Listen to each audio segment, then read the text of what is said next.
Olá, bem-vinda, bem-vindo e bem-vinde à primeira edição do FISH, o festival que reúne a nova produção artística e cultural dos países e regiões lusófonas. A programação apresenta nomes de destaque nas áreas de música, cinema, moda, literatura, teatro, gastronomia e artes visuais. Ateliê de moda, slow fashion e discurso visual é o segundo encontro entre as estilistas Tenkadara e o Assis Zacarias. As artistas irão compartilhar técnicas com a experimentação de tecidos, impressões sobre descolonização e a indústria têxtil, além de contar um pouco sobre suas próprias marcas, Baobá Brasil e Caringana Wa Caringana. O FISH é uma ação permanente de pesquisa, encontro e reflexão sobre a produção artística contemporânea dos países de língua portuguesa. Uma realização da Inker, Agência Cultural, que conta com o patrocínio da Petrobras. Você pode acessar a programação completa de forma gratuita no nosso portal festivalfish.com.br. Boa noite. Olá, eu sou a Assis Zacarias, sou designer têxtil e de acessórios, trabalho com tecidos africanos e converso com vocês hoje a partir de Moçambique. Estou aqui com uma colega de profissão e amiga que vou deixar que ela se apresente a vocês. Bom, meu nome é Tenkadara, eu sou estilista, criadora da marca Baobá Brasil, que é uma marca de moda afro-urbana.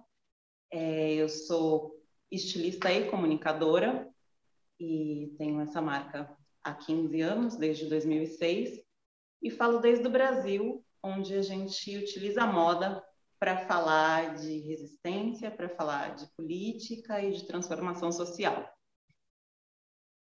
Bom, eu vou seguir aqui com vocês falando um pouquinho sobre o meu fazer na moda. Eu sou uma estilista intuitiva, eu me formei em comunicação e artes pela PUC de São Paulo, mas foi na moda que eu encontrei o meu caminho. Eu comecei a fazer roupa com a minha avó, que era costureira, aprendi a costurar ali na máquina e comecei a fazer as minhas próprias roupas, porque eu não tinha muito dinheiro na juventude, na adolescência, e eu gostava muito de me vestir.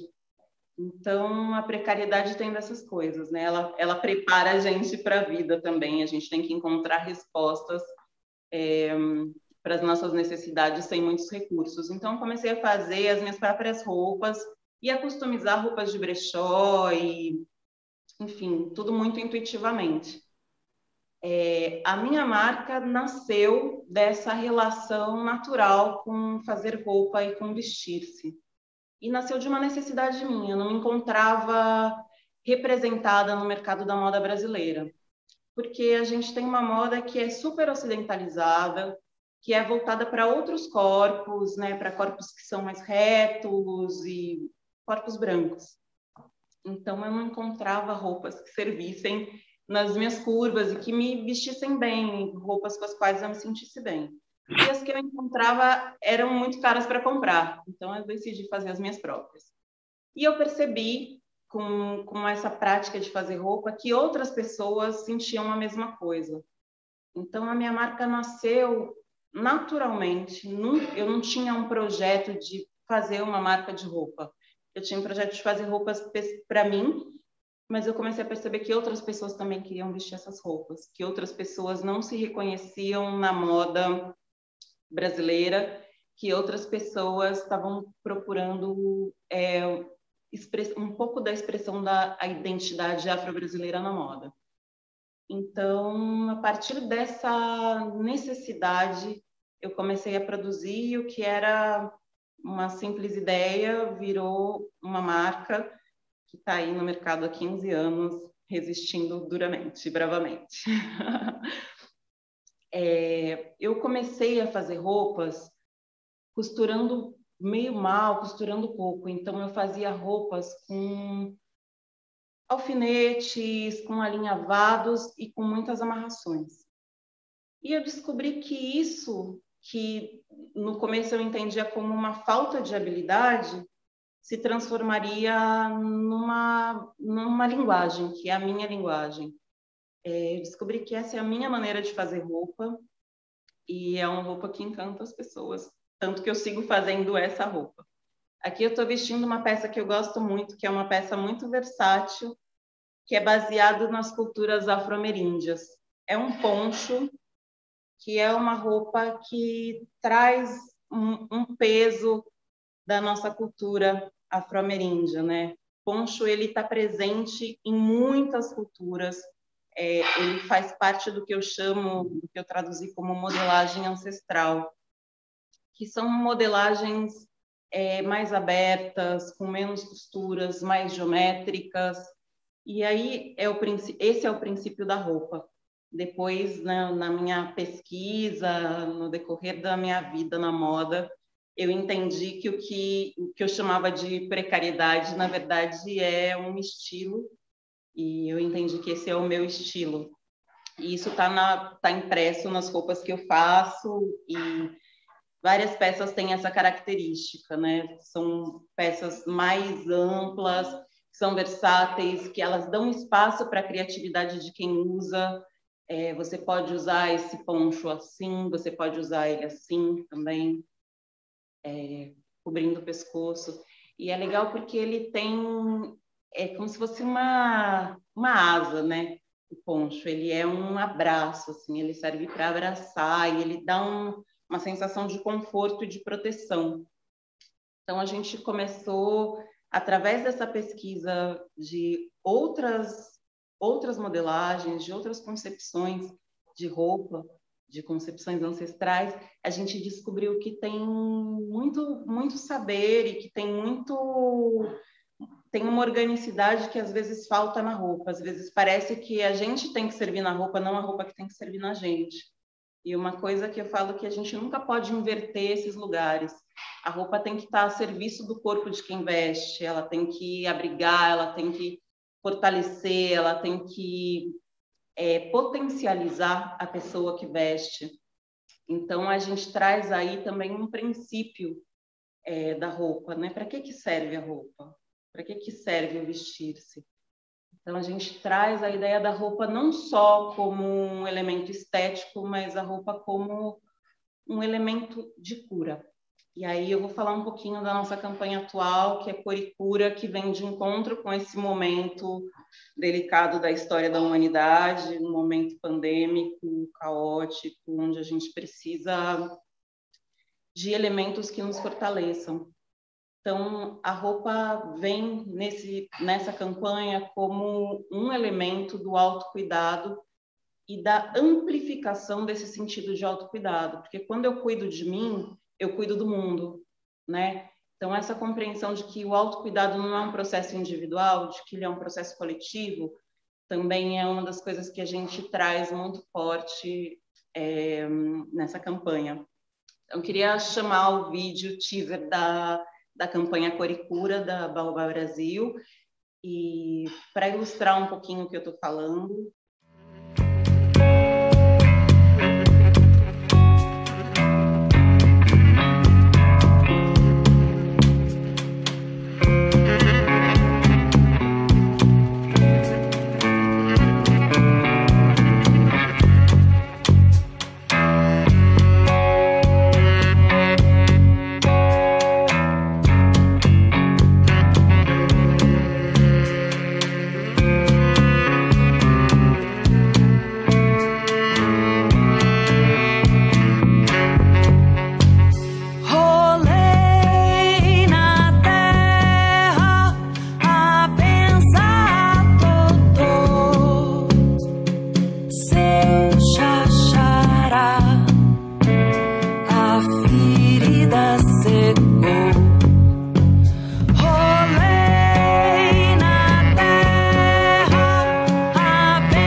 Bom, gente, esse é o teaser da nossa nova campanha, Cor e Cura.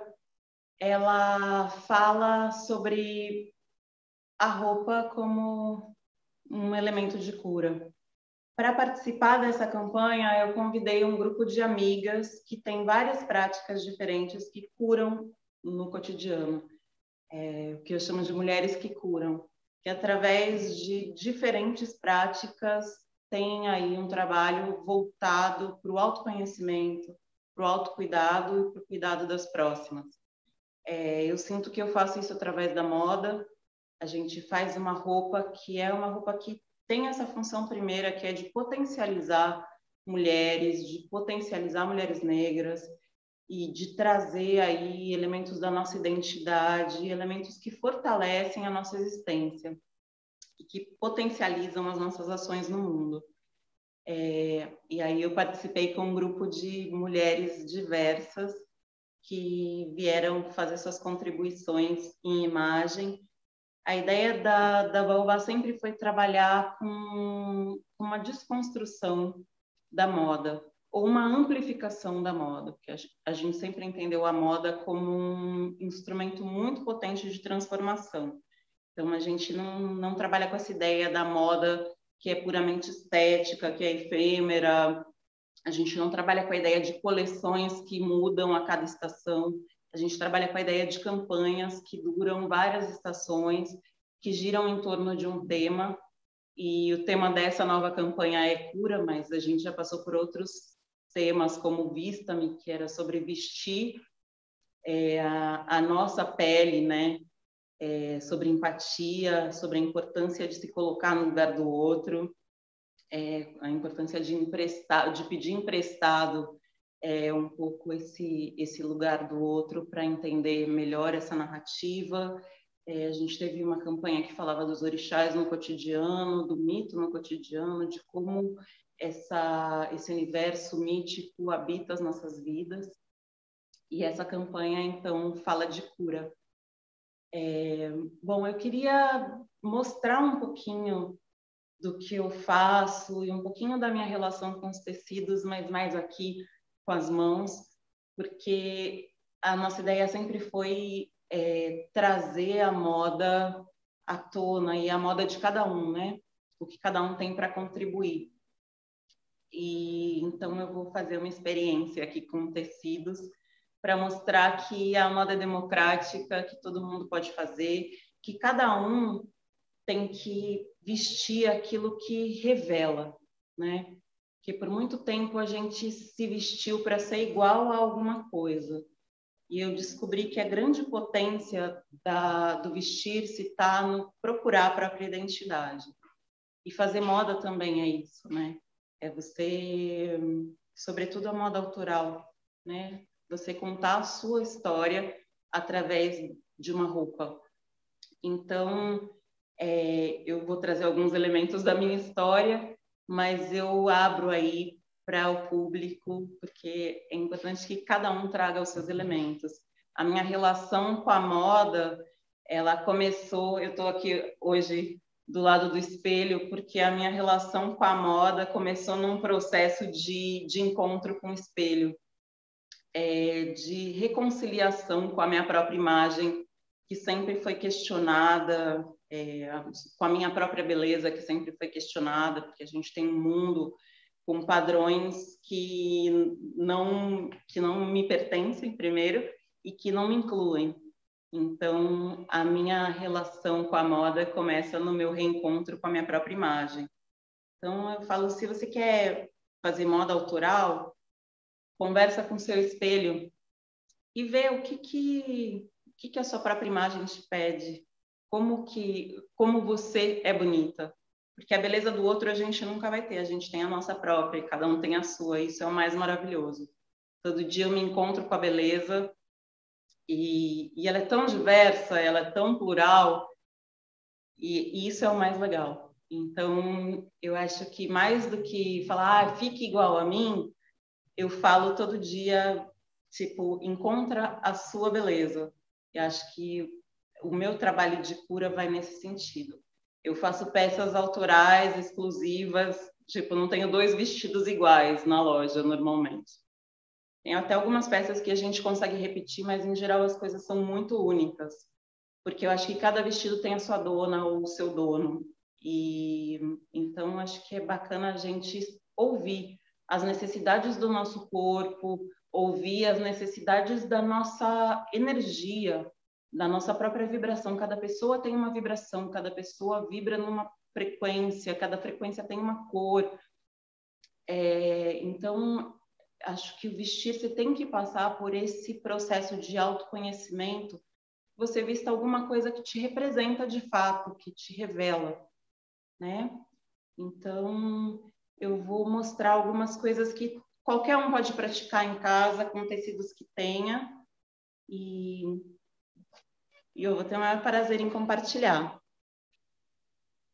Pessoal, bom, esse tecido aqui é o tecido da Costa, é um pano da Costa, ele vem da Nigéria, ele é um tecido original africano, vou aproximar para vocês verem.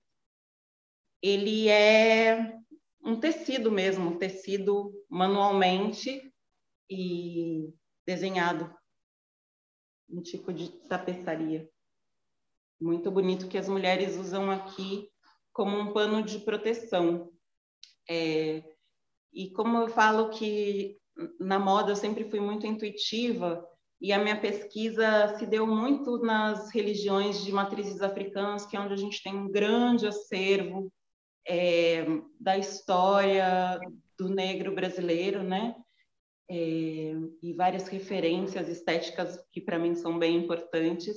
Eu vou começar falando desse tecido, que é o pano da Costa, e eu vou mostrar para vocês como ele é utilizado tradicionalmente e como eu trouxe isso para o meu cotidiano também e para algumas modelagens que a gente tem. Tá legal? Vou tirar meu poncho aqui.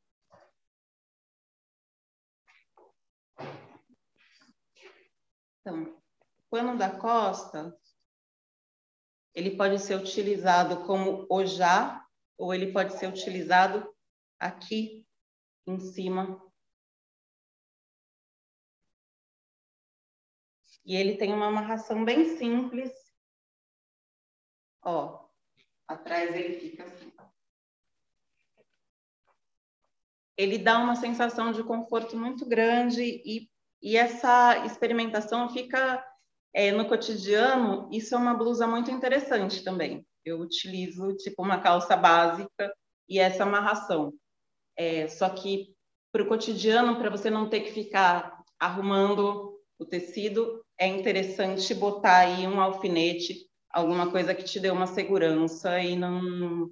É muito importante que a roupa te deixe segura, porque senão não serve, não é uma roupa que serve. Então, esse alfinete colocado aqui nesse lugar pode dar uma super segurança e é uma peça que você pode produzir em casa com qualquer tecido e com a estampa que você quiser ou com um tecido neutro, fica muito legal. Mas esse tecido é um tecido que é utilizado assim nas casas de axé, que é para proteger as costas, tá? Segura as guias também.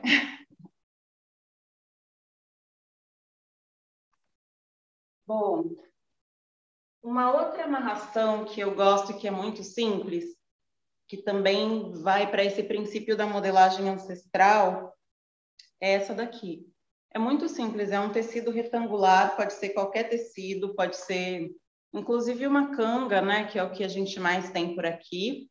Ele é dobrado na metade, no sentido vertical, e é dado um nó na ponta. Se vocês quiserem, eu posso fazer novamente, só para entender. Se vocês utilizam amarrações aí em Moçambique ainda? Sim, a capulana ela é usada de uma forma completamente amarrada de várias formas. Sim, tem uma amarração que eu gosto muito, que eu acho que seria legal que você mostrasse para a gente, que é bem ilustrativa do que eu estou falando, né? Dessa relação ancestral com o tecido e o tecido que é multifuncional e ganha várias formas. Um tecido pode ser muita coisa, né? que é uma coisa que eu reparei bastante aí em Moçambique. O mesmo tecido que você usa como saia na cintura para esconder as nádegas, você utiliza para carregar o bebê, você utiliza como uma amarração no cabelo, tem muitas funções. Então, eu fiz 2 nozinhos aqui, um em cada ponta. É uma capulana da Tanzânia essa, Wassi. Ó, Linda. bonita, né? É, Rara. Rara. Comprei lá em Nampula, no norte de Moçambique. É uma capulana, é um tecido sagrado para mim, sempre me acompanha. Então, são 2 nós e a gente veste assim, como se fosse aquele princípio do poncho que eu estava falando. Ela faz um tipo de kimono.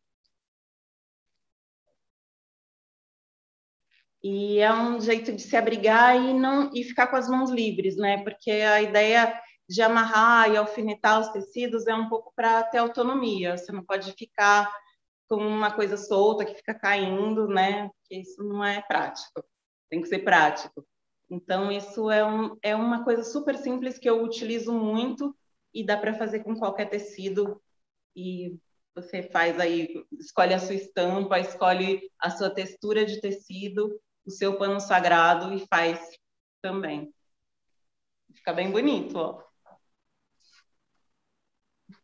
muito. Muito legal. Eu trouxe alguns elementos também da cultura afro-ameríndia e da cultura indígena americana. Esse daqui é um tecido que eu gosto muito, que eu sempre utilizo. É um tecido também feito à mão. É um tear que eu trouxe lá do México, onde a minha pesquisa sobre modelagem ancestral se iniciou. E ele é um tecidão lindo, um poncho, que pode ser utilizado de várias maneiras. Ele pode ser utilizado como um manto, assim, e pode ser utilizado como um turbante. Ele é super versátil. As mulheres utilizam na cabeça lá também. Aí, bom, como eu estava falando, que cada pessoa tem a sua vibração, cada pessoa tem a sua cor. Eu sou uma pessoa que vibra muito no amarelo. Então, eu tenho esse outro pano sagrado, consagrado. É uma estampa que eu gosto muito, que é muito emblemática. Ela passou por muitas das campanhas da Baobá, que é a campanha dos peixes. Essa estampa, ela é super simbólica, né? E ela traz os peixes, que são elementos de abundância, sobretudo para as culturas de matrizes africanas. 2 iabás importantes têm os peixes como referência, Oxum e Iemanjá. Esse tecido é consagrado para Oxum, que é a deusa da beleza, do espelho dourado. Eu sempre me remeto a ela, porque a minha prática está muito ligada à energia dessa deusa, dessa divindade, porque, enfim, eu trabalho com a beleza, com um autorreconhecimento, com reflexo. Então, eu sempre me remeto a ela. Então, eu vou amarrar um turbante, que é uma coisa que a gente utiliza muito, que pode ser feita com qualquer tecido também. E dentro aí todo mundo fala, mas é muito complicado fazer turbante. Você tem turbante pronto? O turbante que você vai fazer, o turbante que você vai usar é o turbante que você pode fazer, que você consegue. Começa de novo nessa relação com o espelho, parar ali com paciência, se olhar para o seu cabelo, que é X ou Y, entender o que cabe no seu cabelo, na sua cabeça. Todo mundo pergunta, mas branco pode usar turbante? Se você sentir que pode, é porque você pode. Se não, não usa.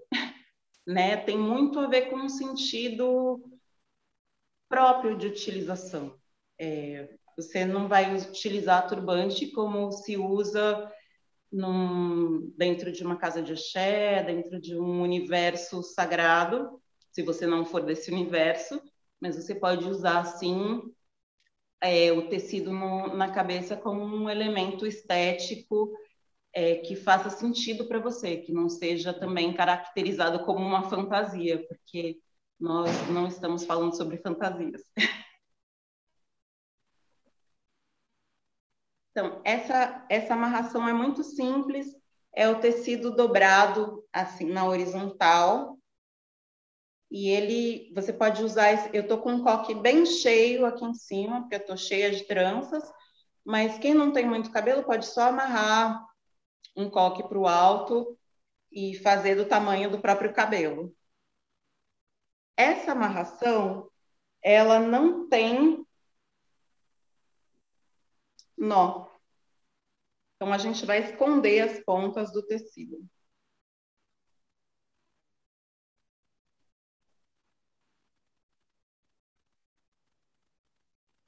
Vou mostrar para vocês como vai ficar atrás.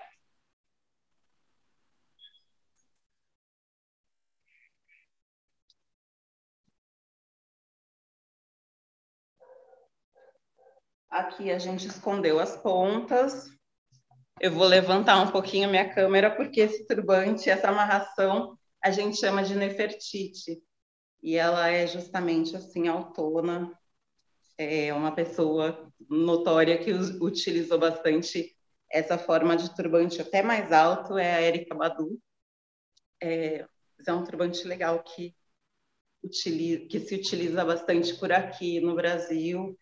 E é muito característico das mulheres negras, né? Mas foi adotado também por mulheres de outras culturas, de outros universos, porque esteticamente é bonito e é uma alternativa para o cabelo quando você está na praia, quando você não quer que molhe, quando você está com frio também, esquenta a orelha, tem aí sua função.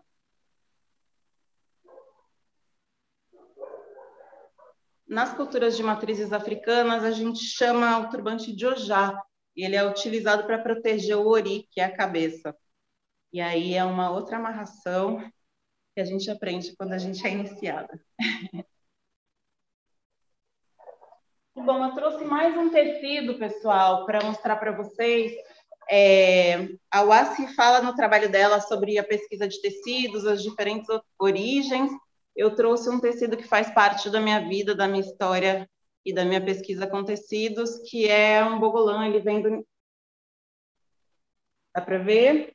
Ele vem do Mali e é um tecido feito à mão, tingido à mão, e vai de encontro com o trabalho da Wassi, que agora ela vai falar um pouquinho, que é sobre esse processo mais artesanal na produção de tecido, desses tecidos que a gente utiliza e às vezes não sabe a origem.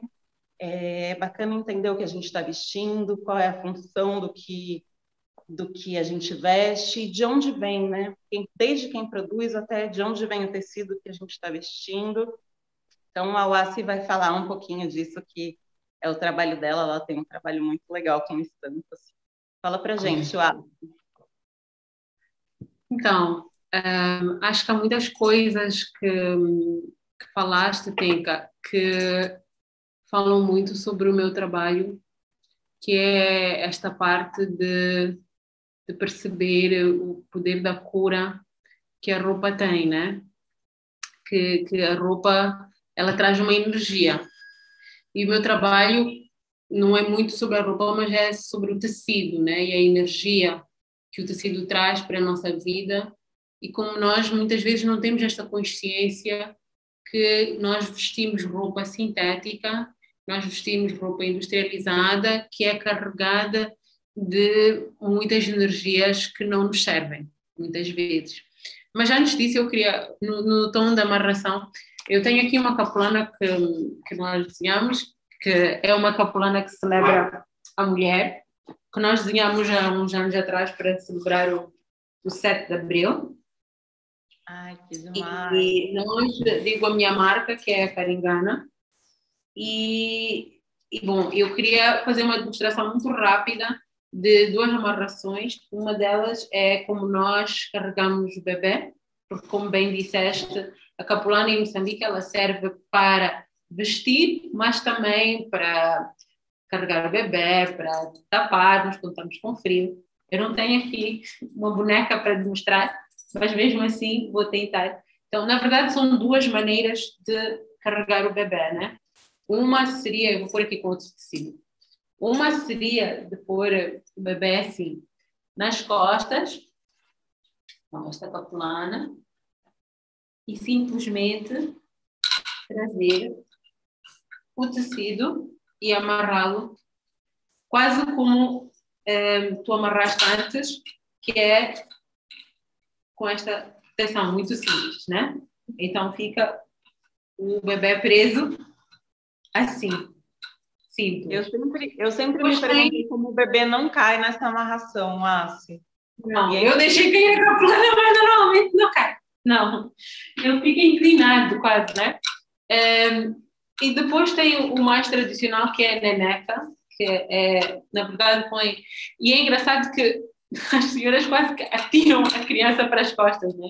Essa ginástica tenta pôr a criança às costas, muitas vezes é muito engraçado. Mas a capulana vem assim, e ela faz como se fosse uma bolsa para a criança, né? Sim. E ela é amarrada assim. E muitas vezes, dependendo se o bebê está a dormir ou está acordado, se ele é muito pequenino, vira-se para o bebê passar para frente. Então, ele fica aqui bem... Como a gente também amarra aqui na América do Sul, essa forma primeira de carregar o bebê também está presente aqui nas culturas ameríndias. Muito legal. E é engraçado, quer dizer, depende se o bebê está a dormir ou não, então ele passa para frente.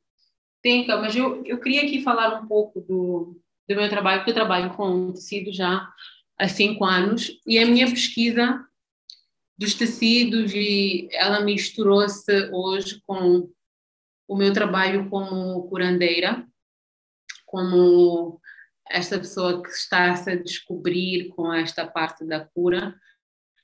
E nós desenvolvemos uma pesquisa e falamos de tecidos que curam, que eu achei muito interessante. Eu acho que a primeira vez que nós tivemos esta conversa e tu falaste desta campanha Cura e Cura, eu disse, que arrepio, porque nós estamos a trabalhar exatamente a mesma coisa em momentos diferentes não, no mesmo momento, mas de cantos diferentes do mundo, e pela mesma razão, porque sentimos que o mundo está a precisar desta energia de cura e que nós, como criadoras, como designers, como curandeiras, é o nosso dever trazer esta linguagem, este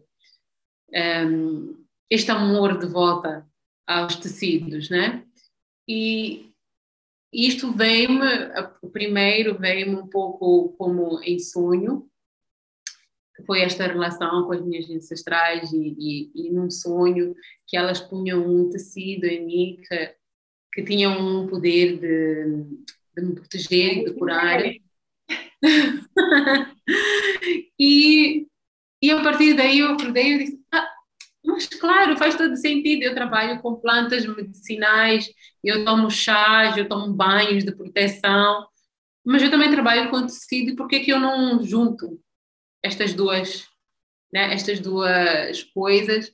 E começamos assim muito com estes testes de cor, a pesquisar, não sei se conseguem ver aqui, do ano passado começamos a fazer pesquisas de testes de cor. Isto é uma planta que é usada muito no norte para atingir cestos, mas o engraçado das plantas é que elas têm cor e têm uma propriedade curativa, né? Então é sempre interessante pesquisar as duas e ir encontrar as plantas que têm as duas coisas. Então nós fomos... né? Nós fomos fazendo, só estou a mostrar assim muito rapidamente alguns testes de cor com plantas. Esta aqui é bonito, que são cores assim muito fortes e terra, mas também com coisas que encontramos em casa, porque estes testes foram feitos com cebola, né? Muito simples.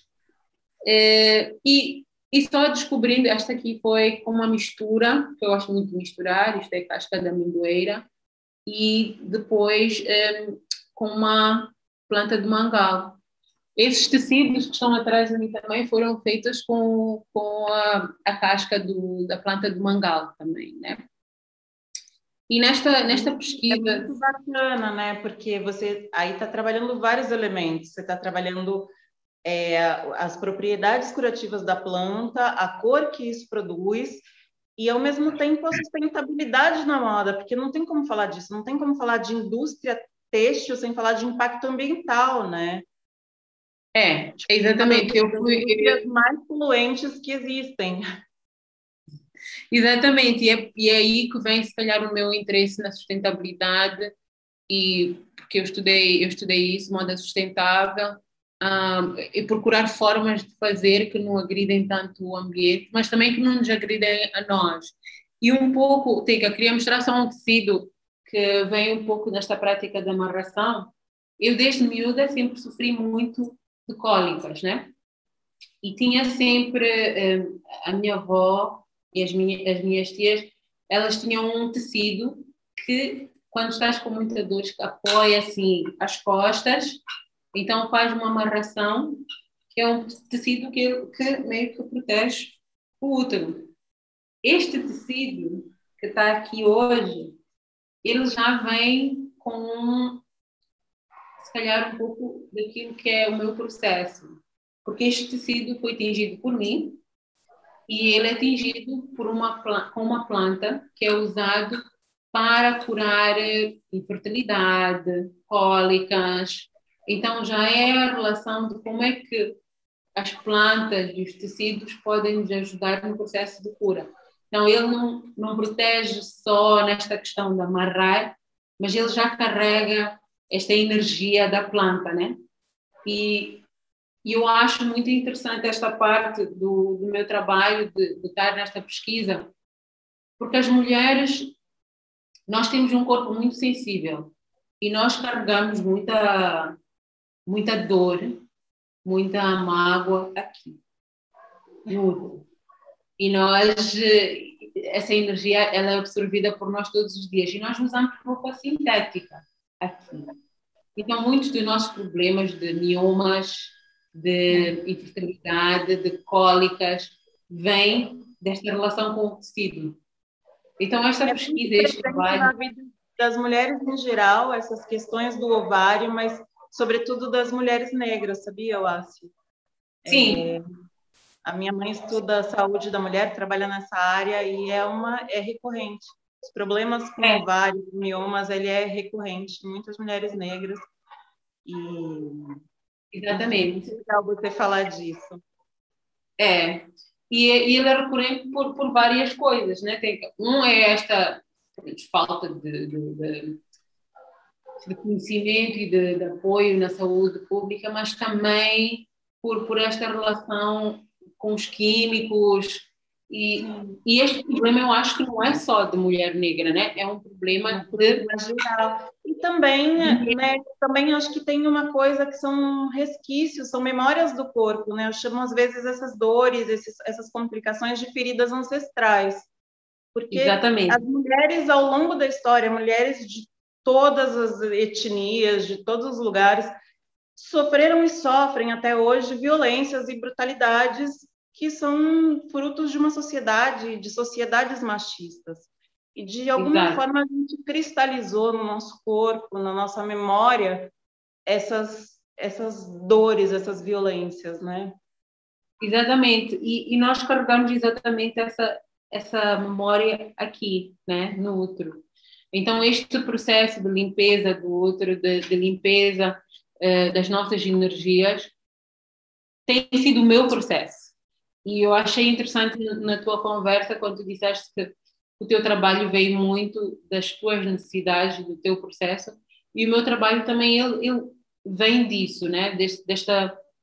Dos questionamentos que eu faço, ou das perguntas que eu faço, e uma das coisas, para além destes tecidos que eu estou em fase de pesquisa, que são tecidos que curam, então nós estamos a desenvolver toda uma linha de roupa para mulheres, com estas propriedades que nós chamamos de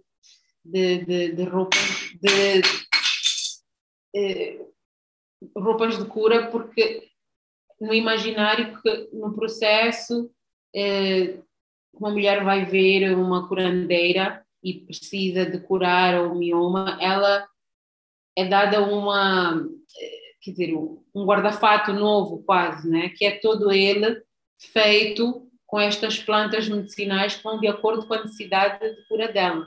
Mas muito além de ser só esta cura física, também existe o aspecto nas nossas tradições da cura espiritual, da proteção, dos ancestrais, da simbologia.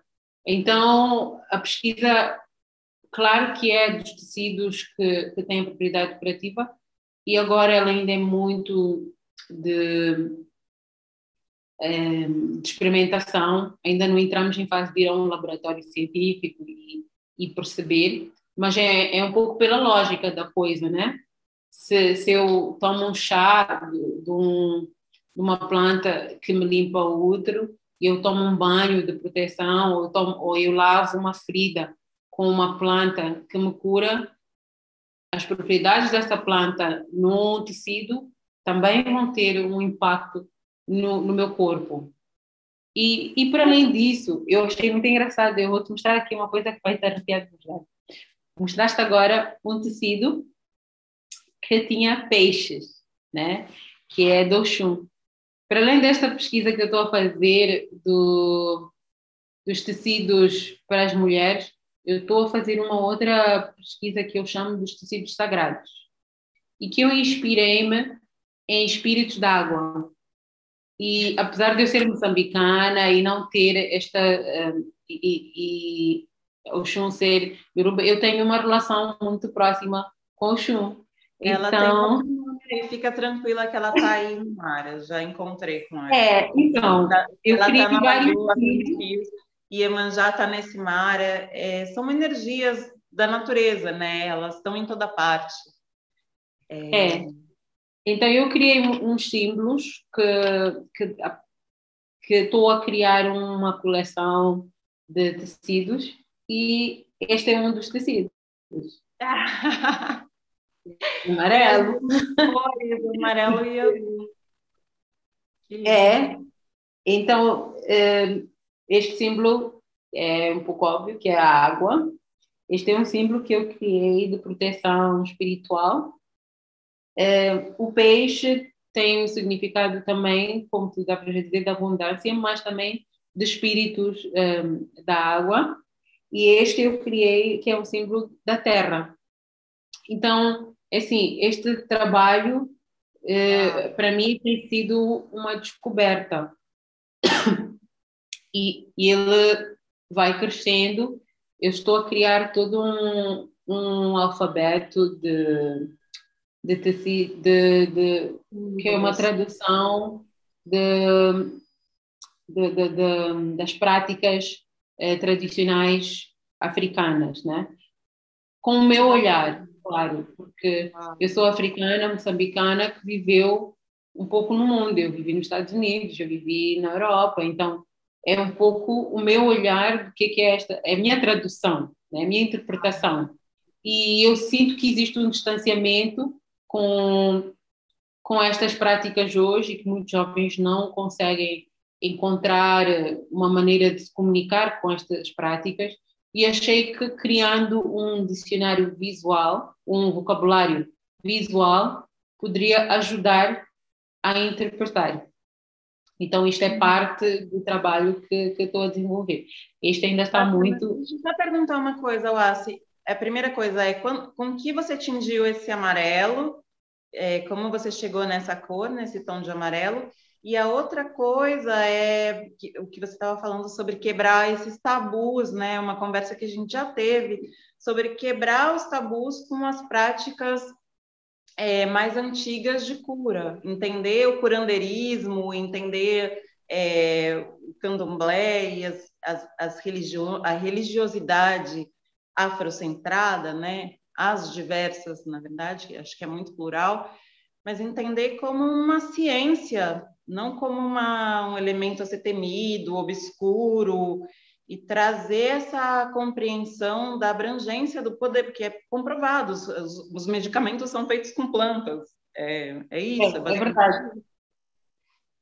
É exatamente isso que o meu trabalho, né, que é esta ciência. Eu depois vou partilhar aqui um vídeo que fala um bocadinho disso, que é, para mim, o processo está a ser muito lento, porque no meu processo eu faço questão de honrar este saber, né, este conhecimento, e de perceber como é que se desenvolve uma tecnologia de produção, de transformar estas plantas em tecidos, tudo na base do conhecimento que são destes curandeiros. Porque é importante que eu, como jovem, empodere este conhecimento que durante tanto tempo foi marginalizado. Então, as pessoas que apreciam o meu trabalho, não só apreciam o meu trabalho, apreciam os meus espíritos guias, apreciam todos os meus professores que são curandeiros, apreciam toda esta história ancestral que eu vivo e que vive em mim, né? E isso, para mim, é a minha forma de fazer política. É a minha forma de ir um pouco contra esse sistema que é super quadrado e acredita numa ciência exata, mas que também bebe chás e faz reiki e que pratica estas coisas todas, mas que consegue pôr uma dúvida porque não lhes serve, na verdade. Este conhecimento não serve muito, né? Estava já a falar das plantas que os medicamentos foram feitos a partir de planta. Na minha pesquisa, eu descobri que existe uma doença que eu não sei se muita gente conhece, eu conheço porque eu tenho uma amiga muito próxima que tem essa doença, que é a anemia falciforme, e que eu descobri na minha pesquisa de medicamentos que os comprimidos que hoje são usados para a anemia falciforme não tem cura, mas para tentar atenuar os sintomas, mitigar. Uhum. São comprimidos que foram baseados numa receita feita por médicos tradicionais do Nigéria, porque esta doença havia muito no Nigéria. Sim. Então eles foram os primeiros e eles tinham uma combinação. Eles tinham uma combinação de plantas que usavam e foi esta planta que depois foi levada para o laboratório e criou-se estes comprimidos, né? Que hoje todo mundo usa. Mas, e para mim é sempre, este trabalho para mim está a ser um bocadinho isso, é trazer esse conhecimento para aqui, né? É pensar como é que eu consigo resolver os problemas do meu povo com este trabalho de tecidos, como é que eu consigo fazer uma capulana que ajuda na prevenção de malária, né? Que é trazer as plantas que curam, que ajudam a curar malária ou que repelem mosquitos e trazer essa propriedade para o tecido. Então, a minha pesquisa está muito virada. Tá muito, muito apaixonada, Lácio. Desculpa, eu estou aqui super empolgada. Eu queria que você mostrasse as máscaras que você me mostrou falando disso, né? A gente está no meio de uma pandemia, a gente está falando de cura, acho que ao mesmo tempo, talvez por isso, o mundo está muito doente. Não, nós temos aqui um primeiro exemplar, que ainda é muito... Mas esta máscara está a ser desenvolvida ainda.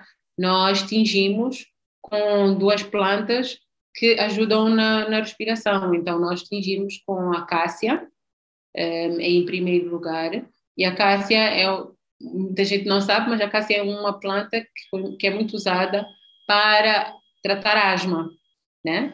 Então, a ideia é que tu podes trazer estas propriedades para a máscara que tu estás a usar o dia todo e estamos a tentar perceber como é que pode funcionar, porque claro que tem que haver a lavagem, então depois de um tempo deixa de ter essa propriedade. Uhum. Estamos a desenvolver algumas soluções para poder continuar, para aquilo que nós dizemos que a máscara faz ser real, né? Que é trazer depois uma solução que pode ser que lava essa máscara dentro dessa solução que volta a dar a mesma propriedade. Uma ideia pode ser um Então, spray desse tipo fitoterápico mesmo, né? Que você faz ali sim, uma sim, solução. nós estamos a trabalhar com uma médica de, que é a Ayurveda, que ela está exatamente a desenvolver essa parte, né? Que para nós é super interessante essa relação de, mais uma vez, a troca de várias culturas, né? Porque esta coisa dos tecidos que curam, apesar de eu estar a fazer de uma lente muito africana, que vai buscar muitos saberes, eu não inventei, porque existem tecidos Ayurveda. E os tecidos sagrados existem em todos os povos, aquilo que estavas a dizer, porque os tecidos eram feitos com intenção de cura, né? Eram feitos em muitas tribos. A pessoa que fazia o tecido tinha que passar por um processo de limpeza espiritual, tinha que passar por um processo de cura, de alinhamento, para poder tecer, para poder, porque senão aquele tecido ia carregar a sua energia para a próxima pessoa. E este é um pouco a vertente que eu tento trazer para este trabalho, é voltarmos esta forma, né? E eu quero deixar aqui, que nós estamos quase no fim, eu queria deixar aqui uma provocação para vocês que estão no Brasil, que é como é que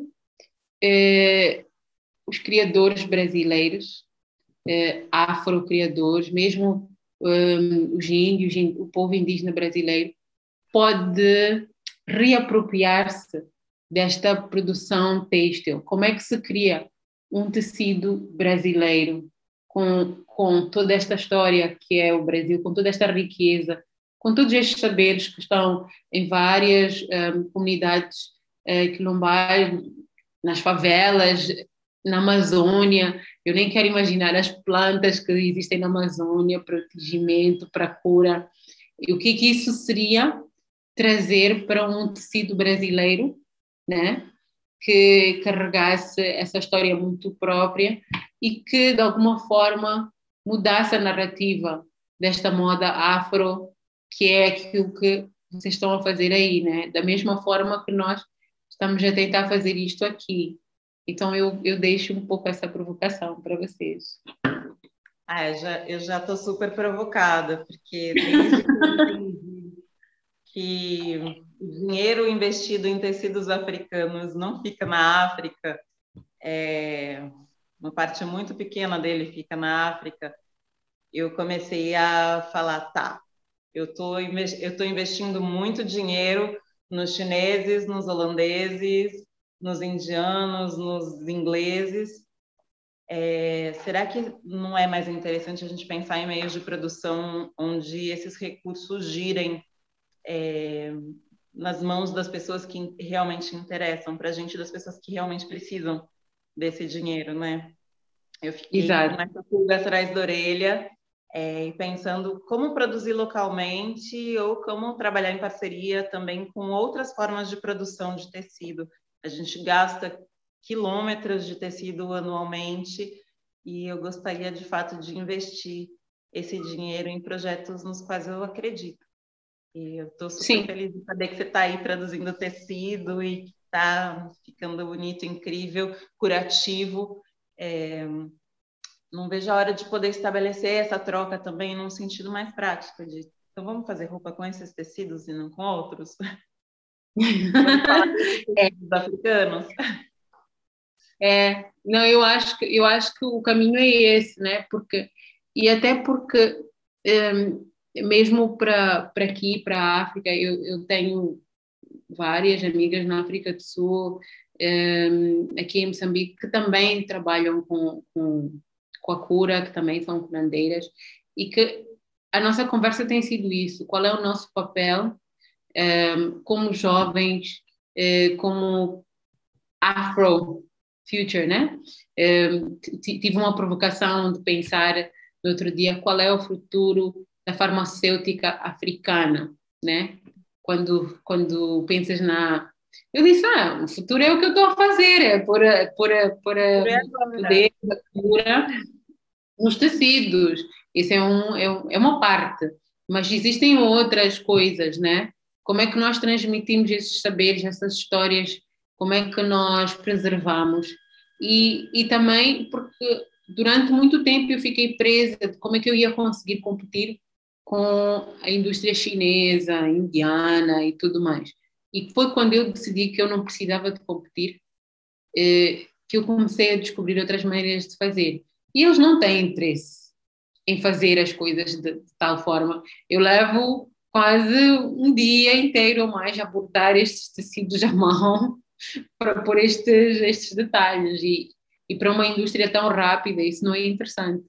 Isso é interessante para mim, que o tecido faz parte de um processo de cura. Então, acho que às vezes descobrimos o nosso processo criativo que um, que nos põe distantes de qualquer necessidade de competir, né?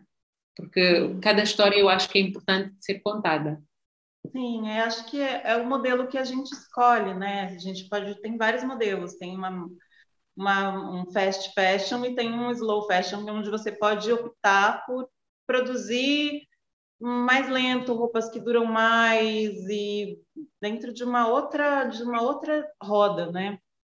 Mas também fiquei com essa coisa do qual é o futuro da farmacêutica, da afrofarmacêutica, essa provocação sobre futuros, né? E pensando nessa ideia de afrofuturismo, será que de repente a gente não consegue no futuro humanizar a indústria e pensar uma indústria que seja mais sustentável, que seja ecologicamente alinhada, que sabe que tenha práticas de cura sistematizadas para que todo mundo possa usar, para que isso não seja elitizado e um luxo para um grupo reduzido de pessoas que tem acesso a essas informações, né? Como a gente democratiza também essas práticas que são práticas necessárias. Eu deixo essa pergunta aí sobre futuro, a que será que se destina? Então, era que a gente encontre uma forma de disponibilizar esses saberes por um maior número de pessoas, porque acho que tem muita riqueza, muita coisa para ser compartilhada com o mundo. Acho que o mundo precisa ser salvo pela África. E pelo Oriente também. Acho que tem muitos saberes aí que precisam ser trazidos à tona para ajudar a humanidade nesse processo evolutivo. Absolutamente. O Oriente tem assim um acervo de conhecimento que é um sonho. E acho que essa troca é muito necessária. E eu sempre fui muito fascinada pela cultura chinesa, a medicina chinesa, a medicina ayurveda indiana, né? O Japão também, que eu acho que tem ali uma carga de conhecimento que precisa mesmo e perceber como é que estes mundos convergem, né? O que acontece na mistura destes conhecimentos todos. Porque eu acho que é aí onde está o poder. Sim, exatamente. Aí está o futuro.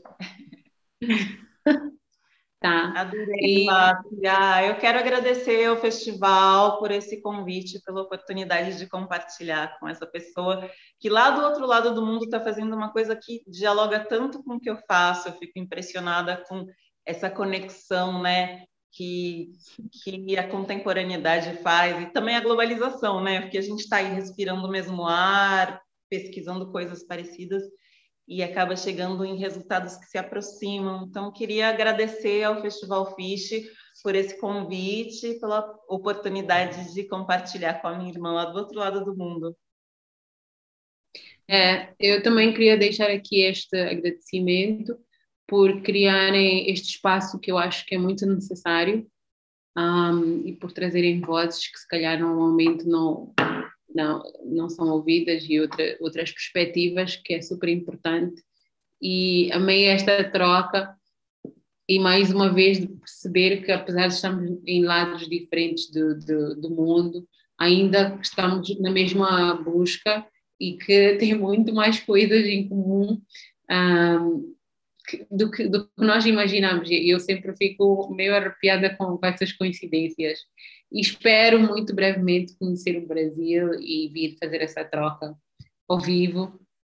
Sim, E de ter cá outra vez em Moçambique, Tenca, e termos esta troca com as mulheres da ilha, porque nós temos estado a trabalhar com estes tecidos também com elas muito, e acho que vai ser muito.